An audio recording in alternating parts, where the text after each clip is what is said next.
Donc Marc, l'évangile de Marc, chapitre 10, versets 17 à 31. Comme Jésus se mettait en chemin, un homme accourut et se jeta à genoux devant lui. « Bon maître, lui demanda-t-il, que dois-je faire pour hériter de la vie éternelle ?» Jésus lui dit, « Pourquoi m'appelles-tu bon ? Personne n'est bon, si ce n'est Dieu seul. Tu connais les commandements. Tu ne commettras pas d'adultère. Tu ne commettras pas de meurtre. Tu ne commettras pas de vol. Tu ne porteras pas de faux témoignages. Tu ne feras de tort à personne. Honore ton père et ta mère. » Il lui répondit, « Maître, j'ai respecté tous ces commandements dès ma jeunesse. » L'ayant regardé, Jésus l'aima. Et il lui dit, « Il te manque une chose.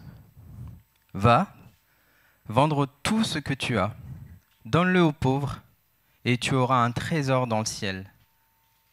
Puis, viens, charge-toi de la croix, et suis-moi. » Mais l'homme s'assombrit à cette parole et s'en alla tout triste, car il avait de grands biens.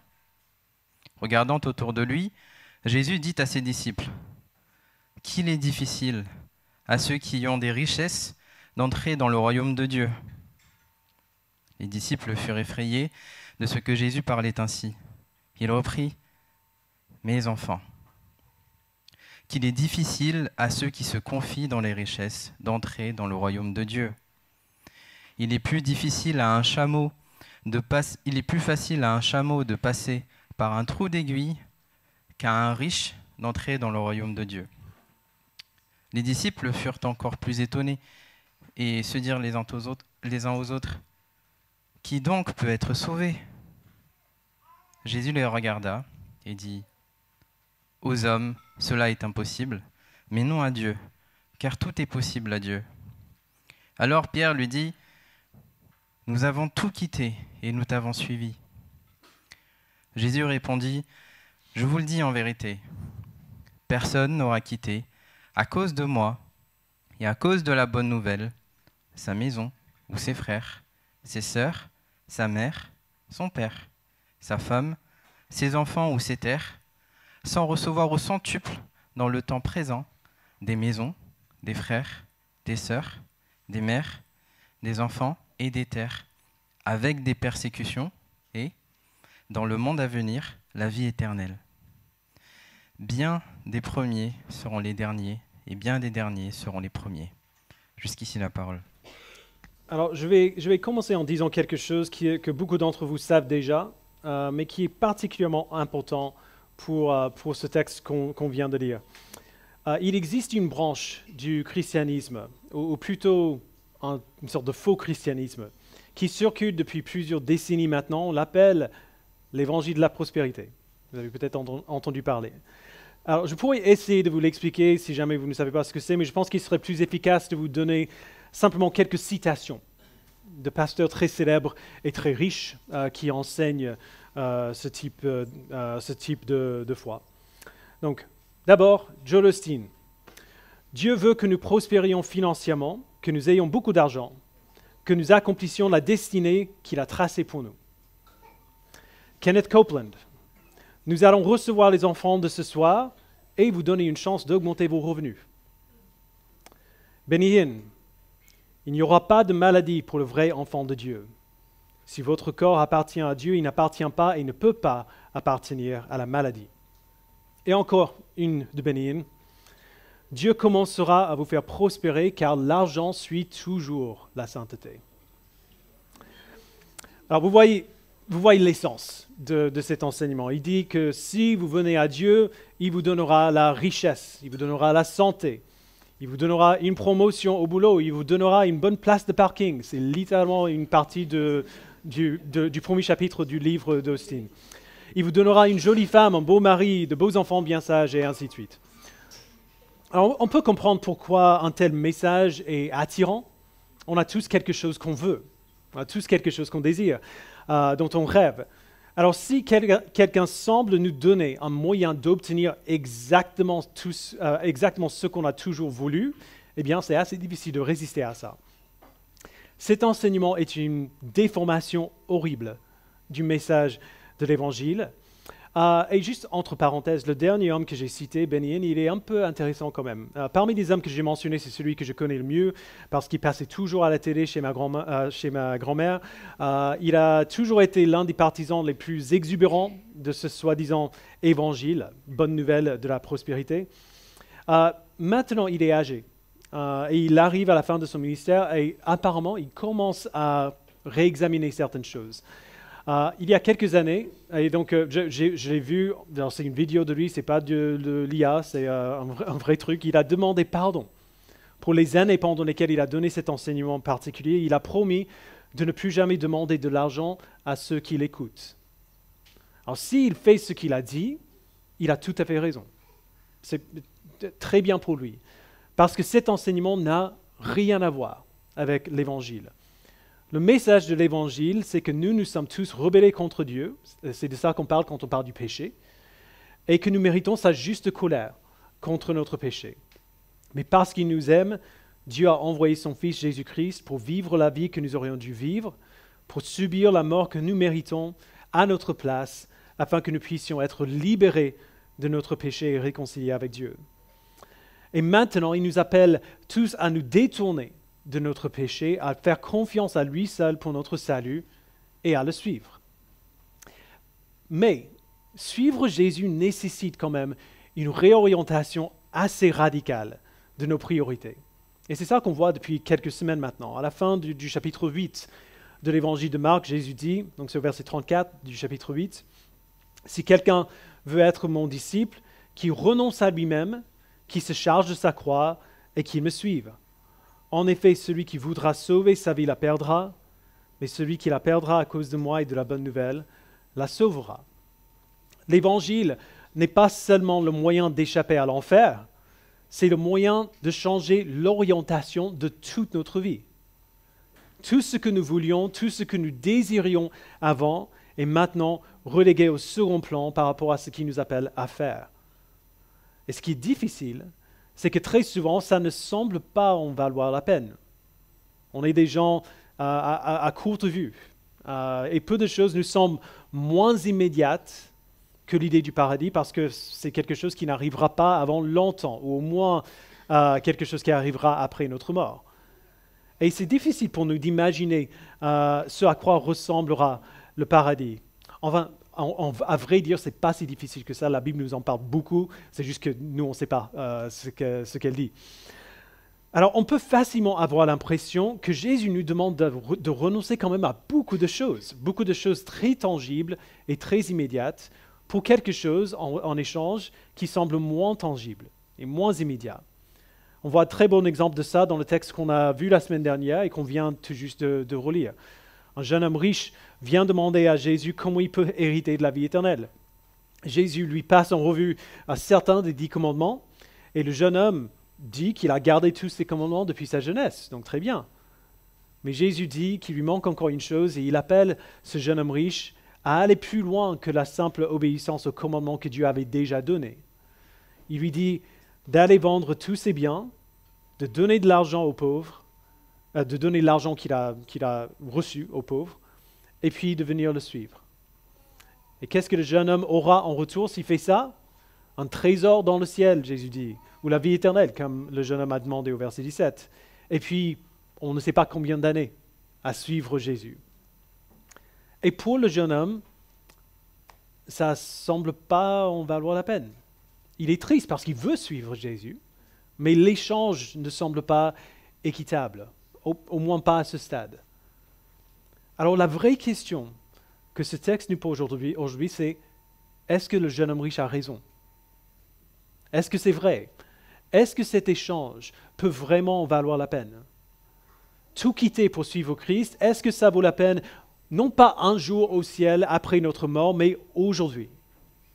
Est-ce que Jésus nous promet vraiment qu'une vie difficile, ou seulement une vie difficile si on le suit, et ensuite, une fois qu'on sera mort, la vie éternelle? C'est la question à laquelle ce texte répond pour nous. Donc gardez bien la Bible devant vos yeux, on ne va pas afficher les versets, et on aura besoin de rester là pendant notre temps. On va poursuivre notre lecture ensemble au verset 23. Donc c'est tout de suite après que le jeune homme riche se soit éloigné, découragé, attristé. Verset 23 du chapitre 10. Regardant autour de lui, Jésus dit à ses disciples qu'il est difficile à ceux qui ont des richesses d'entrer dans le royaume de Dieu. Les disciples furent effrayés de ce que Jésus parlait ainsi. Il reprit, mes enfants, qu'il est difficile à ceux qui se confient dans les richesses d'entrer dans le royaume de Dieu. Il est plus facile à un chameau de passer par un trou d'aiguille qu'à un riche d'entrer dans le royaume de Dieu. J'adore la petite blague de Jésus, l'image est assez drôle, un chameau qui essaie de passer par un trou d'aiguille. Enfin, la richesse c'est juste une illustration ici de ce dont Jésus parle, mais c'est une très bonne illustration quand même. Il y a peu de choses qui révèlent mieux nos cœurs que nos comptes en banque. Nos comptes bancaires donnent une image assez détaillée de ce qui est important pour nous. Alors bien sûr, une bonne partie de nos dépenses est consacrée aux nécessités, la nourriture, le logement et ainsi de suite. Je ne parle pas de tout ça, je parle de tout le reste. Combien d'argent est-ce qu'on consacre aux loisirs, aux vacances? Je pars en vacances mardi, voilà, c'est une question qu'on se pose. Aux vêtements qui vont au-delà de la simple fonctionnalité de se couvrir. Aux restaurants qui vont au-delà du simple besoin de manger. Je ne dis pas que ces choses sont nécessairement mauvaises, c'est faux, elles ne sont pas forcément mauvaises, mais c'est juste un fait. On dépense de l'argent pour des choses qui sont importantes pour nous. Le danger, c'est lorsque ces choses superflues, qui ne sont pas vraiment nécessaires, deviennent des nécessités dans notre esprit. Lorsqu'on ne considère plus ces choses comme quelque chose que nous pouvons faire, mais comme quelque chose que nous devons faire, que nous avons besoin de faire. Et c'est pour ça que Jésus dit qu'il est difficile pour un riche d'entrer dans le royaume de Dieu. La richesse n'est pas une mauvaise chose. Mais si on ne fait pas attention, il est facile de s'habituer à certaines choses qui sont agréables, mais dont on n'a pas vraiment besoin, et de s'y habituer au point qu'il devienne impensable de vivre sans ces choses. C'était le problème du jeune homme riche. Ce n'est pas qu'il ne pouvait littéralement pas vivre sans toutes ses possessions, mais il était tellement habitué à les avoir que la vie sans elles était inconcevable. Il avait beaucoup de richesses, beaucoup de possessions, et donc il ne voyait pas le fait de tout vendre et suivre Jésus comme une possibilité. Et les disciples, et ça m'a un peu étonné quand j'ai relu le texte, ils font quand même preuve d'intelligence après ce que Jésus leur a dit. On peut voir qu'ils y réfléchissent. Verset 26, les disciples furent encore plus étonnés et se dirent les uns aux autres, « Qui donc peut être sauvé ?» C'est une très, très, très bonne question. Même si la plupart des disciples n'étaient pas riches auparavant, ils sont capables quand même de reconnaître que chacun a quelque chose qui est important pour lui. Chacun a quelque chose qui constitue, entre guillemets, sa richesse. Quelque chose qu'il désire, quelque chose qui lui est cher, quelque chose dont il ne peut pas se passer. Et si Jésus, peut-être qu'il ne demande pas aux disciples de vendre toutes leurs possessions, ce ne serait pas très grave parce qu'ils n'en ont pas beaucoup, mais si Jésus leur demandait de renoncer à ces choses-là, aux choses qui leur sont vraiment importantes, eh bien, ce serait peut-être plus difficile encore. La plupart des gens y répondraient probablement de la même manière que le jeune homme riche. Leurs questions montrent qu'ils comprennent que Jésus ne parle pas que de la richesse matérielle ici. Il parle de ce qui est le plus proche de notre cœur. Alors Jésus répond au verset 27, il les regarda et dit, « Aux hommes, cela est impossible, mais non à Dieu, car tout est possible à Dieu. » Donc il le dit très clairement, « Aux hommes, c'est impossible. » Les disciples ont raison.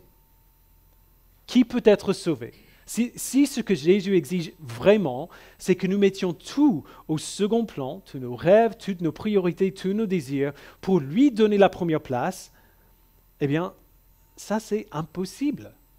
Vous avez déjà essayé de ne plus désirer quelque chose que vous désirez vraiment ? Ça ne marche pas. Genre, vous pouvez essayer toute votre vie, vous ne pouvez pas faire ça. On ne décide pas ce qu'on veut. Aux hommes, cela est impossible. Personne n'a jamais vu un chameau passer par le trou d'une aiguille. C'est impossible. Mais pas pour Dieu. Tout est possible à Dieu. Dieu peut prendre le cœur le plus dur et le changer pour que lui, Dieu, soit plus important que toutes les autres choses auxquelles nous nous tenons. On le voit faire à plusieurs reprises dans la Bible. L'apôtre Paul est un très bon exemple de cela. L'apôtre Paul était un homme instruit, influent, un pharisien qui trouvait sa fierté dans sa connaissance et dans sa capacité à appliquer strictement la loi de Moïse. Mais après juste une courte rencontre avec Jésus-Christ sur le chemin de Damas, tout a changé. Tout ce qui était important pour lui est passé au second plan, au point que Paul a considéré tout cela comme des ordures, comme il dit dans Philippiens 3. Après avoir rencontré Christ, Paul a vécu la vie très difficile d'un nomade, une vie remplie de persécutions, de souffrances, de faim, d'emprisonnement et à la fin de mort. Et il est loin d'être le seul qui a été changé comme ça. Alors voici la question vers laquelle ce texte nous pousse. Pour ceux qui donnent tout, entre guillemets, pour suivre Jésus, qui laissent leurs anciens rêves et priorités au second plan, est-ce qu'ils sont perdants dans l'échange? Est-ce que Paul a été perdant dans l'échange? Il a perdu sa tête à Rome. Il a littéralement tout perdu. Est-ce que ceux qui laissent leurs rêves, leurs désirs au second plan pour suivre Jésus, est-ce qu'ils sont perdants dans cet échange? Les disciples ont reconnu que c'est difficile de faire ce que Jésus dit, et Jésus dit que c'est impossible pour l'homme et possible pour Dieu. Et c'est là que l'apôtre Pierre, que Pierre, le disciple à ce stade, a une idée. On connaît Pierre. Pierre, c'est l'impulsif, le bosseur, celui qui, il n'y a pas si longtemps, sur le mont de la Transfiguration, il a dit à Jésus, « Hey, c'est bien qu'on soit là. Comme ça, nous, on peut fabriquer des tentes pour toi, pour Moïse, pour Élie. » Malgré tout ce qu'il a appris, apparemment, il n'a pas encore tout compris. La phrase ce qu'il dit ici, je pense que c'est une des choses les plus osées que Pierre a dit dans toute sa vie qu'on voit raconter dans la Bible. Verset 28, alors Pierre lui dit, après que Jésus ait dit ça, c'est impossible aux hommes mais possible à Dieu, alors Pierre lui dit, nous avons tout quitté et nous t'avons suivi. Alors, c'est vrai que Pierre a quitté son métier de pêcheur pour suivre Jésus, qu'il a voyagé avec lui depuis longtemps maintenant. C'est pareil pour les disciples. Mais on sait aussi, à travers d'autres textes de la Bible, que Pierre était marié, qu'il avait une belle-mère, qu'il avait une famille, et qu'après l'un de voyages, les disciples viennent chez Pierre, chez sa belle-mère. Il a quitté beaucoup de choses pour suivre Jésus, mais quand même, il n'a pas littéralement tout quitté, il n'a pas abandonné sa famille, il n'a pas divorcé de sa femme, il n'a pas rompu les liens avec ceux qui lui étaient proches. Alors du coup, pourquoi est-ce que Pierre dit ce qu'il dit ici? Peut-être qu'il essaie simplement de vérifier que lui et les disciples ont vraiment laissé suffisamment de choses pour hériter de la vie éternelle, comme l'a dit le jeune homme riche. Mais ce genre de doute ne correspond pas vraiment à son caractère. J'ai du mal à voir Pierre avoir des doutes comme ça. Au vu de ce que Jésus dit après, je pense que c'est plus probable que Pierre veuille que Jésus voie que lui et les disciples ne sont pas comme le jeune homme riche. Ce jeune homme riche est parti, découragé. Il n'a pas voulu tout vendre pour le donner aux pauvres, mais eux, ils ont tout quitté pour le suivre. Moi et les anciens, on a assisté à une conférence il y a quelques semaines, et un pasteur qui s'appelle Joël Favre, il a fait un exposé sur le texte parallèle de celui-ci dans Luc 18, et il a expliqué ce qui se passe ici de manière assez utile, je trouve. Pierre et le jeune homme riche sont tous les deux des hommes très différents, avec des chemins très différents, des arrière-plans très différents, et ils tombent tous les deux dans le même piège. En mettant en avant ses propres sacrifices, Pierre montre qu'il est tout aussi centré sur lui-même que le jeune homme riche. En insistant sur tout ce qu'il a sacrifié, il montre qu'il n'a pas renoncé au besoin d'être reconnu pour l'avoir fait. Alors Pierre a renoncé à beaucoup de choses pour suivre Jésus, absolument. Mais il n'a pas encore renoncé au besoin d'être vu comme quelqu'un de sacrificiel. Et Jésus donne une réponse très intéressante à ce que Pierre dit. Il ne discute pas avec lui. Il ne dit pas « Non, non, non, tu n'as pas tout quitté, tu as encore ta femme. Mais il repousse quand même un peu, d'une manière très encourageante. Verset 29. Jésus répondit « Je vous le dis en vérité, personne n'aura quitté à cause de moi et à cause de la bonne nouvelle sa maison ou ses frères, ses sœurs, sa mère, son père, sa femme, ses enfants ou ses terres, sans recevoir au centuple dans le temps présent des maisons, des frères, des sœurs, des mères, des enfants et des terres, avec des persécutions, et dans le monde à venir la vie éternelle. Bien des premiers seront les derniers, et bien des derniers seront les premiers. » Alors Jésus dit beaucoup de choses dans ces 3 versets.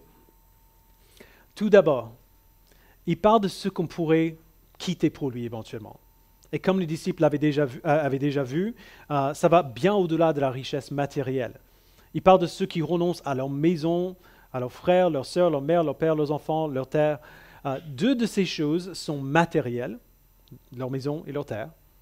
Et le reste, c'est la famille. Il n'y a rien qui est plus proche du cœur que la famille. Deuxièmement, il fait 2 promesses à ceux qui quitteront, entre guillemets, leur maison, leur famille ou leur terre. La deuxième chose qu'il promet, c'est un peu ce à quoi on s'attend. Dans le monde à venir, la vie éternelle. Dans le monde à venir, si vous faites ça, vous recevrez la vie éternelle. Ça, c'est pas surprenant. C'est ce que le jeune homme riche a demandé, et c'est généralement à ça qu'on pense quand on pense au royaume de Dieu. Généralement, on met la plupart de nos œufs dans le panier de l'éternité, parce que c'est là qu'on passera la plus grande partie de notre temps. Mais quand même, la première chose que Jésus promet peut nous surprendre un peu. Il dit que ceux qui quitteront toutes ces choses à cause de lui et de l'Évangile recevront au centuple, dans le temps présent, des maisons, des frères, des sœurs, des mères, des enfants et des terres. Alors, ça ressemble quand même un peu à ce que disent les prédicateurs de prospérité, non? Ces types disent régulièrement des choses comme donner $100 à notre ministère aujourd'hui. Je dis dollars parce qu'ils sont souvent américains. Donnez $100 à notre ministère aujourd'hui, sacrifiez-vous et Dieu vous les rendra fois 10. Et ils utilisent souvent ces versets dans Marc 10 comme point de référence pour défendre ce qu'ils disent. Alors, c'est un peu déconcertant. Jésus ne fait pas seulement une promesse pour l'avenir, au ciel, après notre mort. Il le fait, mais pas que. Il fait une promesse pour maintenant, dans le temps présent.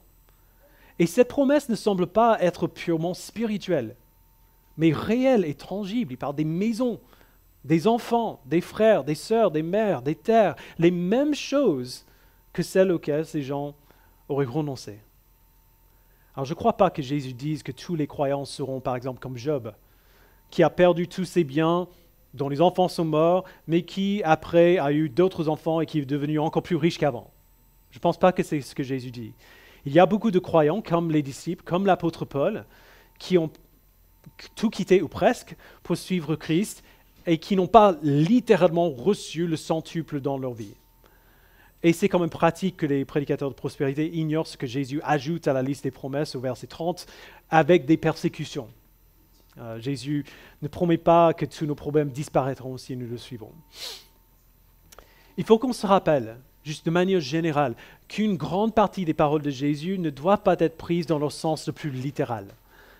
Il utilise souvent des images ou des exagérations pour faire passer son message, pour faire comprendre ce qu'il dit. Alors, quand Jésus dit ce qu'il dit ici, qu'est-ce qu'il fait? Pourquoi est-ce qu'il parle comme ça? Qu'est-ce qu'il est en train de faire pour les disciples? Il est en train d'élargir la façon dont les disciples pensent à ce qui est important pour eux. Pensez aux promesses de la famille.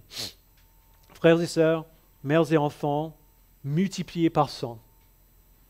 On a beaucoup de missionnaires dans notre Église qui n'ont pas rompu tous les liens avec leur famille dans leur pays d'origine, mais qui quand même ont accepté de quitter leur famille, de quitter leur maison, de ne plus voir leurs proches tous les jours comme ils faisaient avant, et de partir dans un autre pays pour servir l'Évangile.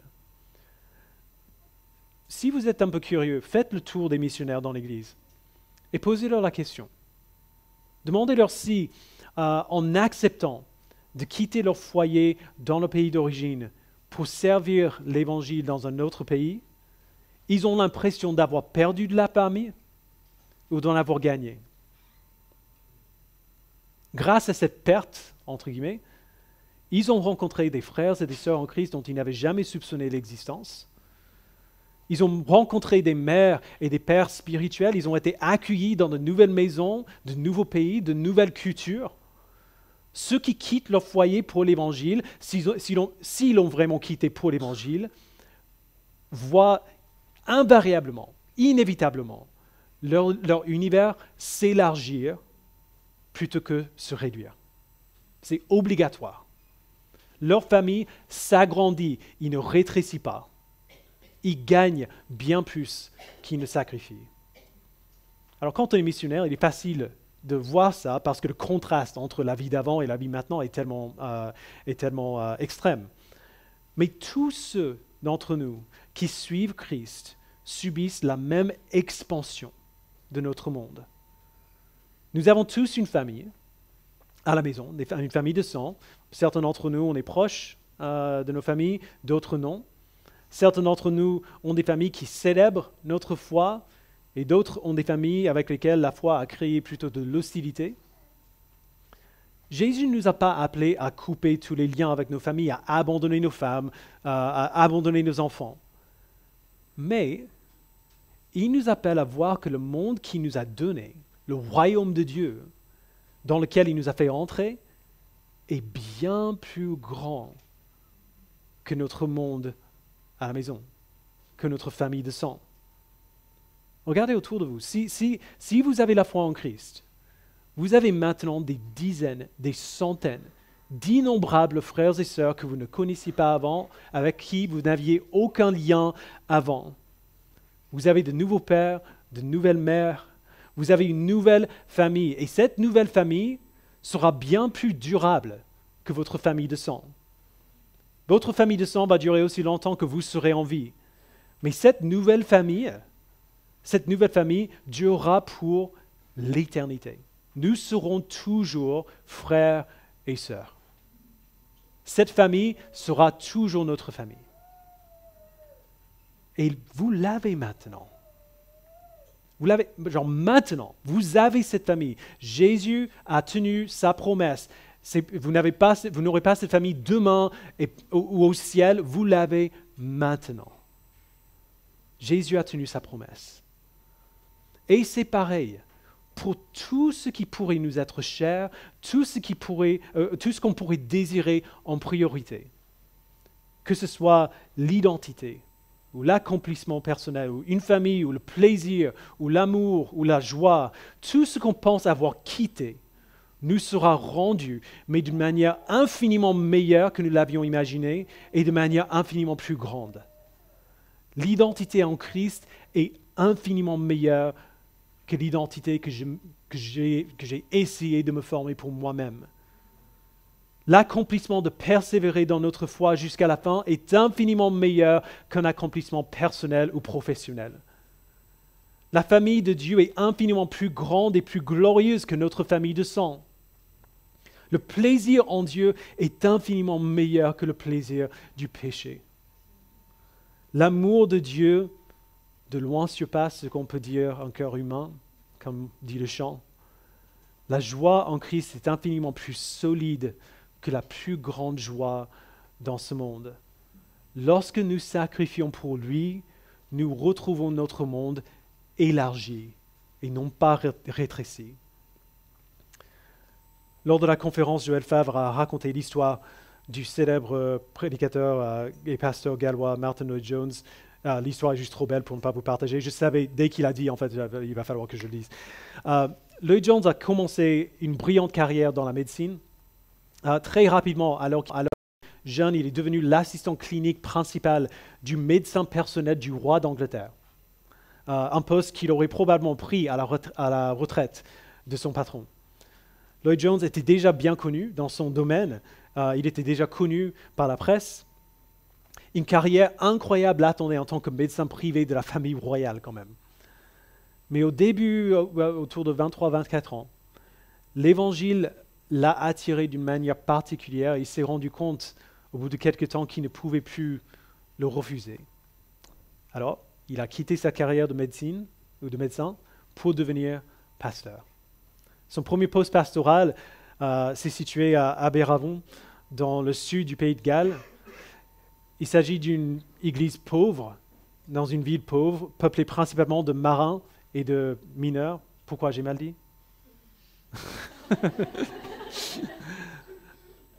Un petit village dans le sud du pays de Galles, on va dire comme ça. Ce village était peuplé principalement de marins et de mineurs. C'est une église petite et pauvre dans une ville pauvre. Alors la presse à Londres a eu vent de son changement de situation. Et elle est venue voir ce qui se passait, parce qu'ils ne comprenaient pas.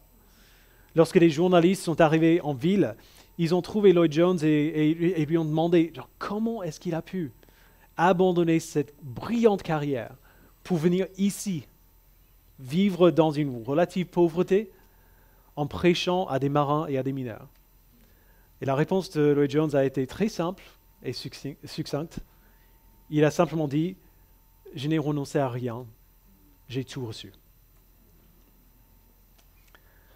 Alors ce texte, peut-être plus que tout autre dans le Nouveau Testament, nous montre exactement ce qui change dans notre vie si nous décidons de suivre Christ, si nous acceptons de suivre Christ. Il ne s'agit pas d'un changement destiné à l'élite, aux pros du christianisme. Il ne s'agit pas d'une foi au niveau des apôtres ou d'un christianisme au niveau des héros de la foi. C'est le premier pas, c'est le b.a.-ba. Qu'est-ce qui change en nous lorsque nous rencontrons Christ? Et la réponse la plus simple à cette question, c'est nos priorités. Nous suivons Christ au lieu de suivre nous-mêmes. Mais est-ce qu'on le fait en serrant les dents parce qu'on a peur de ce qui nous arrivera si on ne le fait pas? Non. Dans la Bible, il y a beaucoup d'avertissements au sujet du châtiment éternel en enfer si nous rejetons Christ. Il y en a beaucoup. Et parfois, ces avertissements sont nécessaires, comme quand on dit aux petits-enfants que s'ils désobéissent, il va y avoir des conséquences. Si tu touches au feu, tu vas te faire brûler. Mais ces avertissements ne sauraient pas produire une obéissance durable et sincère. Ils ne produisent pas l'amour, la crainte, certainement, et on a besoin de ça. Mais heureusement, les avertissements contre le châtiment éternel, si on rejette Christ, ne sont pas la seule motivation que la Bible nous donne. Il y a une citation très célèbre de C.S. Lewis que beaucoup d'entre vous ont déjà entendue, mais je vais la relire ici, parce que c'est peut-être le meilleur résumé que j'ai entendu de ce que Jésus dit ici. Il dit, le Nouveau Testament insiste beaucoup sur le renoncement. S'il s'agissait d'une fin en soi, nous sommes exhortés à renoncer à nous-mêmes et à nous charger de notre croix pour suivre Christ. Mais les descriptions de ce que nous découvrirons en agissant ainsi contiennent presque toujours un élément qui fait appel au désir. En fait, si nous considérons dans les évangiles les promesses extraordinaires de récompense et la nature exceptionnelle de celle-ci, nous pourrions penser que notre Seigneur juge nos désirs non pas trop audacieux, mais plutôt trop modestes. Nous sommes des créatures qui se contentent du médiocre, qui courent après la boisson, le sexe et la gloriole, alors que des joies infiniment plus élevées leur sont offertes. Nous ressemblons à un enfant qui persiste à vouloir trouver son bonheur en faisant des pâtés debout au bord d'une flaque d'eau et qui refuse un séjour au bord de mer parce qu'il ne peut pas le concevoir. Nous nous satisfaisons à bon compte bien trop facilement. Alors voici le défi de notre texte. Le défi, c'est juste une question. Qu'est-ce que vous voulez? Où est votre trésor? Je ne donnerai pas des exemples, parce que ça pourrait être plein de choses pour chacun d'entre nous. Alors, des personnes, des habitudes, des activités, même des péchés. Ça pourrait être tout et n'importe quoi. Qu'est-ce qui est le plus important pour vous? qu'est-ce que vous voulez? Il est essentiel de connaître la réponse à cette question. Parce que lorsqu'on cherche son trésor dans un endroit, il est très difficile de se laisser aller le trouver dans un autre. Mais il faut absolument le trouver ailleurs. Il faut qu'on ait la réponse à cette question pour qu'on puisse dire « ce n'est pas là où je vais trouver mon trésor ». Tout trésor qui n'est pas Jésus-Christ finira tôt ou tard par nous décevoir. Rien de ce qui n'est pas pour lui ne durera. Suivre Jésus demande des sacrifices, absolument. Si quelqu'un veut être mon disciple, qui renonce à lui-même, qui se charge de sa croix et qui me suive. Pourquoi est-ce qu'on accepterait cet appel? On accepte cet appel en raison de la grâce passée de Dieu envers nous d'abord. Parce qu'il a envoyé son Fils vivre notre vie et subir notre mort afin qu'on soit sauvés. On accepte cet appel à cause de la grâce présente de Dieu envers nous. Parce que tout ce qui nous appelle à abandonner, il nous promet infiniment plus en retour. Non pas seulement au ciel, mais aujourd'hui, maintenant. Et on accepte cet appel en raison de la grâce future de Dieu à notre égard.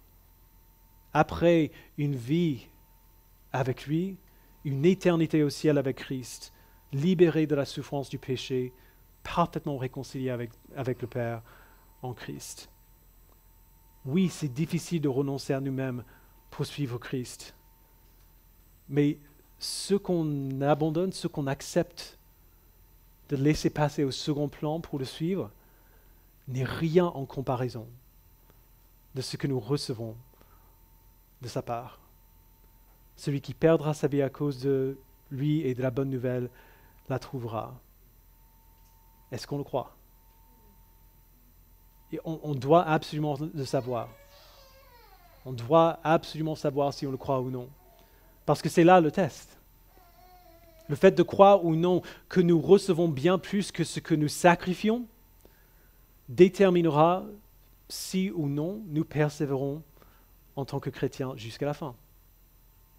Si quelqu'un veut être mon disciple, qui renonce à lui-même, qui se charge de sa croix et qui le suive, il n'y a pas d'autre moyen de le faire. Perdre sa vie pour sauver sa vie, ce n'est pas la vie chrétienne pour les pros, ce n'est pas la vie chrétienne d'apôtre, c'est la vie chrétienne normale. Il n'y a pas d'autre possibilité. L'enjeu ne pourrait être plus grand, mais la récompense non plus. Alors, il ne faut pas qu'on se contente de moins. Je vous invite à prier.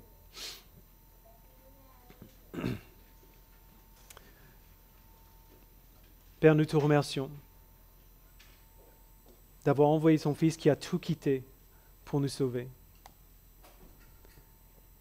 Merci pour sa vie, sa mort et sa résurrection. Le sacrifice qu'il a fait pour que nous soyons réconciliés avec toi. Tu n'avais pas besoin de nous promettre plus que ça. Même s'il n'y avait que la vie éternelle, ça aurait déjà été bien au-delà de ce qu'on mérite et bien suffisant pour te suivre. Mais dans ta grâce, tu vas bien au-delà de ça. Tu promets aussi que ce que nous recevons en toi est infiniment meilleur de ce que nous sacrifions pour toi. Alors je prie que tu nous pardonnes de nos attitudes un peu hautaines qui disent « Mais t'as vu tout ce que j'ai sacrifié pour toi ?» Au vu de ce qu'on a reçu en retour, mais c'est ridicule. Au vu de ce que Christ a sacrifié pour nous, c'est ridicule. Merci Père de nous avoir permis de renoncer à certaines choses, de changer nos priorités, afin de recevoir une vie infiniment merveilleuse, aujourd'hui et demain. Élargis notre monde, Père. Permets-nous de voir que tu as déjà élargi notre monde bien au-delà de ce qu'on pourrait imaginer. Donne-nous des yeux pour voir ce que tu as fait vraiment quand tu nous as sauvés. Donne-nous des yeux pour voir ce que tu as fait vraiment quand tu nous as fait entrer dans le royaume de Dieu. Et donne-nous de la joie à contempler l'infinie richesse de ta grâce envers nous en Jésus-Christ. C'est en son nom que nous le prions. Amen.